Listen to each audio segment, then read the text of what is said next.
তৃণমূলের আমার সাথে যারা রাজনীতি করছে, যারা আমার সাথে কঠিন সময়ে পথ পাড়ি দিয়েছে, তারাই অনুভূতি জানাবে।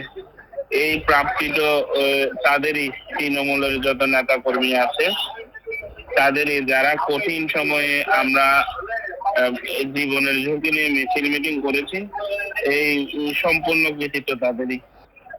আমরা যারা তৃণমূলের নেতা কর্মীরা আছেন তাদেরকে সবাইকে সাথে নিয়ে, যারা রাজপথে কঠিন সময়ে আমাদের সাথে পথ পাড়ি দিয়েছে, কঠিন সময় পাড়ি দিয়েছে, তাদের সবাইকে সাথে নিয়ে ঐক্যবদ্ধভাবে কক্সবাজার জেলা ছাত্র দল অনেক দূর এগিয়ে যাবে, সেই প্রত্যাশা করছি।